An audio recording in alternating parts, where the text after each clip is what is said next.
नमस्कार सभी बच्चों को। मैं मीना, पुस्तकालय अध्यक्ष फ्रॉम केवी बनाला से आज आपके सामने एक नई किताब, एक नई कहानी लेके प्रस्तुत हुई हूँ। इस पुस्तक का नाम अद्भुत साहस। जैसा कि पुस्तक और पुस्तक के चित्र हमें बता रहे हैं कि इसमें जो साहस किया एक बच्चे ने, उसका साहस बिल्कुल अद्भुत था, हैरान करने वाला था। ये कुछ हम ऐसा कर गुजरते हैं जिससे सभी लोगों को हम पे बड़ा गर्व महसूस होता है। आइए इस कहानी की ओर चलते हैं। पुस्तक का नाम है अद्भुत साहस। पुस्तक को लिखने वाले लेखक का नाम है अभिलाष वर्मा। चित्रांकन किया गया है संजय सरकार के द्वारा। चित्रांकन मीन्स इस पुस्तक के जो चित्र हैं वो संजय सरकार द्वारा बनाए गए हैं।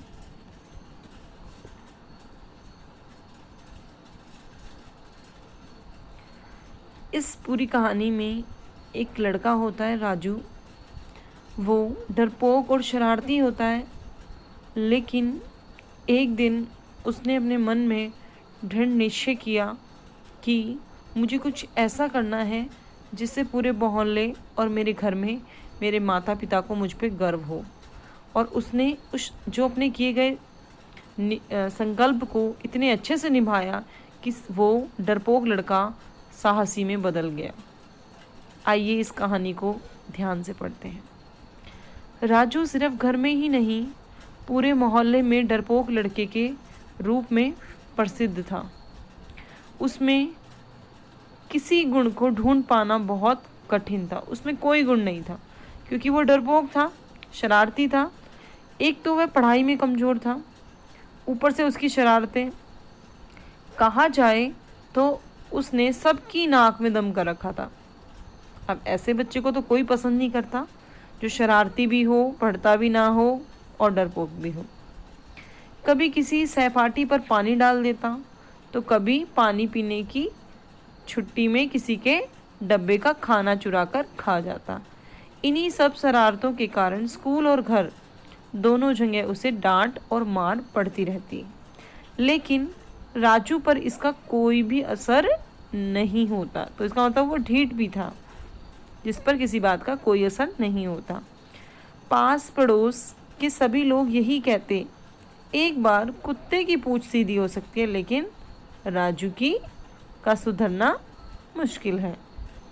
इस बार गर्मियों की छुट्टी में राजू, उनकी बहन रेखा और माँ पिताजी, चाचा चाची और उनके बच्चे रानू और बंटी दादाजी के यहाँ आरुद गांव में इकट्ठे हुए। अब 4 बच्चे हो गए हैं, राजू, रेखा, रानू और बंटी। इन चारों बच्चों की जो आयु है वो 11 से 13 वर्ष के बीच थी। गर्मी की छुट्टियों के दिन दादाजी का बड़ा सा मकान और उसके बाग में आम के बड़े बड़े पेड़, और फिर ऊपर से राजू, रेखा, रानू, बंटी, सरीखे शैतान बच्चे। कुछ ही दिनों में उधम और मस्ती से दादा दादी का घर सर्कस और अखाड़े का मैदान बन गया। बहुत से कच्चे आम पकने से पहले ही इन बच्चों ने मिलकर खा लिए। घर के कांच और चीनी मिट्टी के बहुत सारे बर्तन भी इन बच्चों ने शरारत में तोड़ दिए। माँ पिताजी व चाचा चाची तो इस तूफानी उठापटक से घबरा उठे, लेकिन दादा दादी इन चारों बच्चों की मस्ती से बहुत खुश थे। और जब भी कोई इन बच्चों को डांटता तो दादा दादी उसे बीच में ही टोक देते, लेकिन किसी ना किसी दिन तो सज़ा मिलनी ही थी। घर के कमरे बहुत बड़े बड़े थे, जो प्राय इन शैतान बच्चों को मस्ती करने के लिए ललचाते रहते। एक दिन सुबह से ही चारों बच्चे बीच वाले बड़े कमरे में क्रिकेट खेलने लगे। रबड़ की गेंद सबसे पहले दीवार घड़ी पर लगी और घड़ी टूट गई। और अगले ही पल जैसे ही उन्होंने ट्यूबलाइट का काम तमाम किया, तभी शोर शराबा सुनकर मम्मी पापा भी वहां आ पहुँचे। उन्होंने चारों बच्चों को अच्छी खासी डांट लगाई और छुट्टियों के लिए एक निश्चित टाइम टेबल बना दिया। बच्चों, आप सबको भी घर पे अपना एक टाइम टेबल बनाना चाहिए, जिससे कि आप पूरे 24 घंटे का अच्छे से उपयोग कर सकेंगे। तो मेरी आप सबसे निवेदन है कि आप सब भी अपना टाइम टेबल बनाएं, जिससे कि आप खेलने का समय, पढ़ने का समय और मनोरंजन का समय अच्छे से मैनेज कर पाएंगे। उनके माता पिता ने सभी बच्चों का टाइम टेबल बनाया कि वो सुबह पढ़ेंगे, शाम को खेलने जाएंगे, दोपहर में आराम करेंगे, ऐसे ऐसे। इन बातों को ना मानने पर पिटाई की पूरी संभावना थी। कुछ दिनों तक बच्चे उस टाइम टेबल को आज्ञाकारी बच्चों की तरह मानते रहे, लेकिन घर और खेल के मैदान पर उन्हें पूरे समय ऐसा लगता जैसे वे बेड़ियों में जकड़े कैदी हों। हर रोज शाम को राजू, रेखा, रानू और बंटी गांव के बच्चों के साथ एक बड़े मैदान में क्रिकेट खेलते थे। एक दिन जब सांझ ढल चुकी तो गांव के एक लड़के वासुदेव ने बहुत जोर का शॉट मारा। गेंद काफ़ी दूर झाड़ियों में चली गई। राजू दौड़ता हुआ उस तरफ जाने लगा, लेकिन जैसे ही वह थोड़ी दूर गया, उसे सन्नाटे और हवा से हिलती झाड़ियों से डर लगा और राजू बिना गेंद लिए ही लौट आया। क्या हुआ, गेंद नहीं मिली? रानू ने पूछा। नहीं, सुबह ढूंढ लेंगे, राजू ने अपनी घबराहट छुपाते हुए कहा। राजू के इस तरह डरने पर वहां खड़े सारे बच्चे जोर जोर से हंसने लगे। ऐसा नहीं है कि इससे पहले राजू के डरने पर किसी ने उसका मजाक ना उड़ाया हो या फिर कभी राजू ने बुरा ना माना हो, लेकिन आज राजू को अपना अपमान महसूस हुआ। वैसा उसे पहले कभी नहीं हुआ था।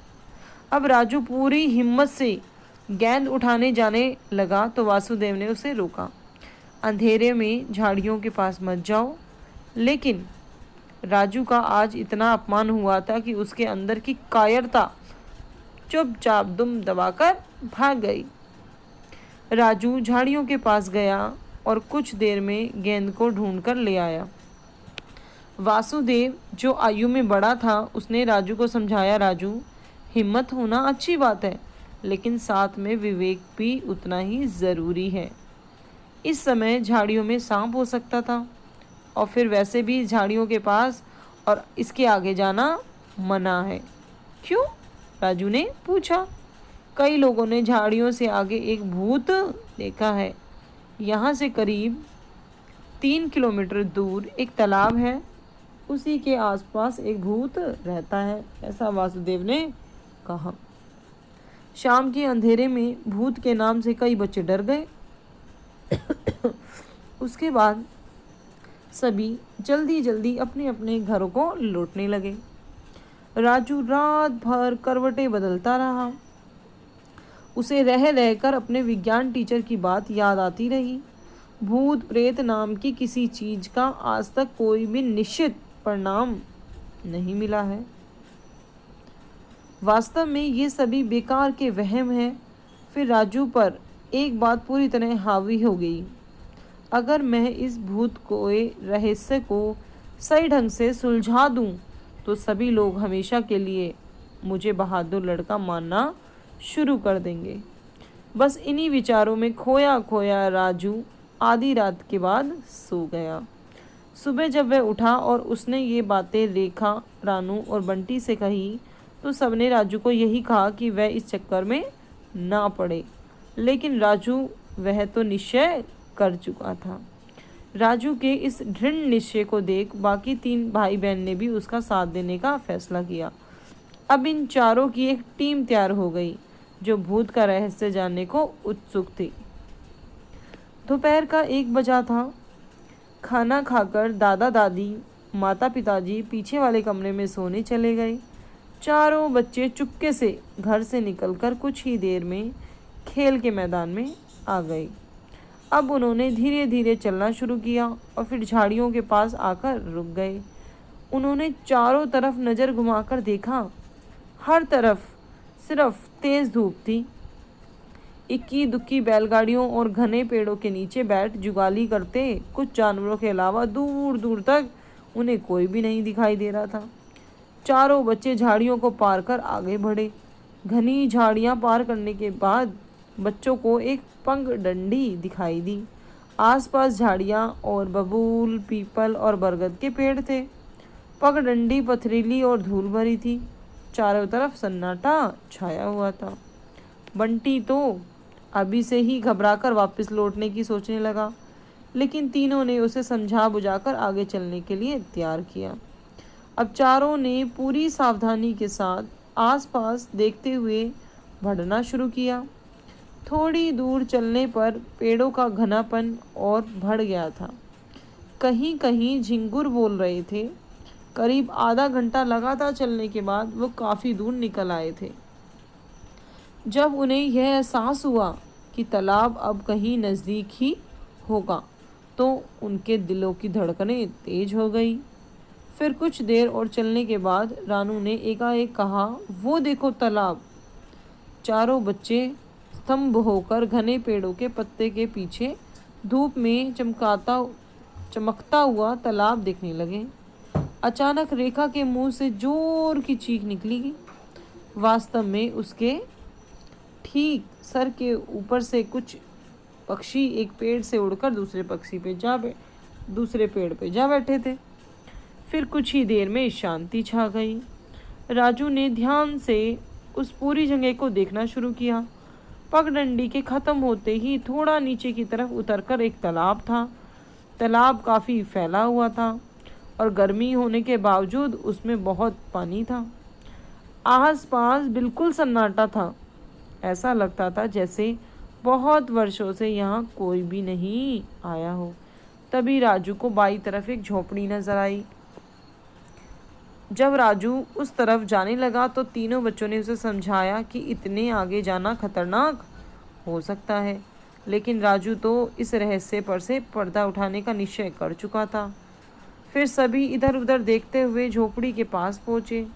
झोपड़ी कुछ लकड़ियों और घास फूस से बनाई गई थी। राजू ने आवाज़ दी, कोई है? सभी के दिल बहुत तेजी से धड़क रहे थे। राजू ने फिर से आवाज़ लगाई, कोई है? लेकिन इस बार भी जब कोई निकलकर नहीं आया तो राजू पूरी हिम्मत करके झोपड़ी में घुस ही गया। झोपड़ी के अंदर कुछ सामान फैला हुआ था, एक दो कटोरी और दूसरे बर्तन, वह एक फटा हुआ कंबल।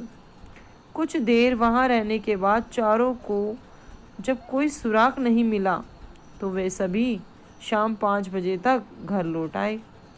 रात को खाना खाने के बाद चारों बच्चे आपस में धीरे धीरे बात कर रहे थे। आखिर में ये तय हुआ कि कल चारों दोपहर में 3 बजे तालाब पर जाएंगे और शाम तक उस भूत को ढूंढकर ही दम लेंगे। बस यही सब बातें करते हुए उसे नींद आ गई। दूसरे दिन 3 बजे चारों बच्चे घर से निकल पड़े। फिर वही पगडंडी, घने पेड़ और आखिर में तालाब। चारों तालाब के पास पहुंचकर रुक गए। हर तरफ गहरा सन्नाटा छाया हुआ था। राजू ने झोपड़ी की तरफ देखा। उसे वहाँ एक कपड़ा हिलता हुआ लगा। राजू धीरे धीरे झोपड़ी की तरफ बढ़ने लगा। बाकी 3 बच्चे घबराहट में इधर उधर देख रहे थे। वास्तव में आसपास का माहौल था ही इतना रहस्यमय कि किसी को भी वहाँ घबराहट होने लगे। राजू धीरे धीरे झोपड़ी की तरफ बढ़ ही रहा था, तभी झोपड़ी में से कंबल ओढ़े एक आकृति बाहर निकली और उसने अचानक राजू के सर पर पत्थर दे मारा। राजू के सर से खून बहने लगा, लेकिन राजू वह उसी तरह निडर खड़ा रहा। अब बाकी 3 बच्चे भी राजू की ओर करीब आ गए। कुछ देर तक यह आकृति और राजू एक दूसरे के सामने खड़े रहे। फिर अचानक वह आकृति चिल्लाई, यहाँ से भाग जाओ, नहीं तो मैं तुम चारों को मार डालूंगा। लेकिन राजू और तीनों उसी तरह खड़े रहे। फिर राजू ने धीरे धीरे आगे बढ़ना शुरू किया। आकृति अब पीछे हटने लगी। अचानक एक झटके से राजू ने उस आकृति का कंबल खींच दिया। कंबल के हटते ही बच्चों की चीख ही निकल गई, लेकिन राजू के चेहरे पर कोई भय नहीं था। कंबल हटते ही चारों बच्चों को ये बात साफ हो गई कि उनके सामने एक आदमी खड़ा है। लेकिन उस आदमी का जो शरीर सामने दिखा वह बहुत ही भयानक था। आदमी बहुत ही दुबला पतला, बिल्कुल सूखा हुआ कंगाल सा लगता था। उसके शरीर पर जगह जगह बड़े बड़े फोड़े हो रहे थे। उसके हाथों और पाँवों के कई फोड़ों में से पीप भी निकल रही थी। तुमने भूत का नाटक करके गांव में वहम क्यों फैला रखा है? राजू ने पूछा। वह आदमी कुछ देर सोचता रहा, चुपचाप खड़ा रहा। फिर उसने चारों बच्चों से कहा, मैं तुम लोगों को कोई नुकसान नहीं पहुंचाऊंगा, यहाँ शांति से बैठ जाओ। मैं तुम्हें अपनी कहानी बताता हूँ कि मैं यहाँ पे क्यों रहता हूँ। लेकिन पहले अगर तुम में से किसी के पास कोई कपड़ा हो तो इसके सर पे बांध दो, खून अभी भी निकल रहा है। रानू ने अपना रुमाल राजू के सर पे बांध दिया। वह आदमी भी जमीन पर बैठ गया और उसने धीमी आवाज में कहना शुरू किया, मैं पहले इसी आरिद गांव में रहता था और खेती करता था। करीब 11 साल पहले गांव में मलेरिया फैला। पहले मलेरिया ने मेरी 2 साल की बेटी मुन्नी की जान ली। गांव में कोई डॉक्टर तो था नहीं, एक कंपाउंडर ज़रूर था, लेकिन मलेरिया फैलने के 2-3 दिन के अंदर वह भी यहाँ से भाग खड़ा हुआ। मेरी पत्नी 15 दिन बुखार में तड़पती रही और फिर उसने भी दम तोड़ दिया। मैं भी करीब 1 महीने तक लगभग बेहोशी जैसी हालत में बिस्तर पर पड़ा रहा। जब उठा और कुछ सोच समझ पाने लायक हुआ तो जाना कि मेरा सब कुछ लुट चुका है। संसार में मेरा उनके अलावा कोई भी नहीं था। मेरी हालत बिल्कुल पागलों जैसी हो गई थी। मैं गांव की सड़कों पर यूं का यूं घूमता रहता, किसी से कुछ भी नहीं बोलता था। लेकिन मैं जिस गली से भी निकलता, बच्चे मुझे चिढ़ाते और पत्थर मारते। बड़े बूढ़े आपस में बैठे देखते रहते, कोई भी उन बच्चों को कुछ नहीं कहता। काफ़ी दिनों तक मैंने ये सब कुछ चुपचाप सहा। फिर एक दिन क्रोध में मैंने कुछ बच्चों पर पत्थर फेंके। इससे नाराज होकर गांव के लोगों ने मुझे एक पेड़ से बांधकर बहुत मारा। बस तभी से मैं यहाँ आकर रहने लगा। यहाँ से 6 किलोमीटर दूर एक गांव है, सुजलाना। वहीं से हर 2-3 दिन में एक बार जाकर कुछ मांग लाता हूँ और यहीं पड़ा रहता हूँ।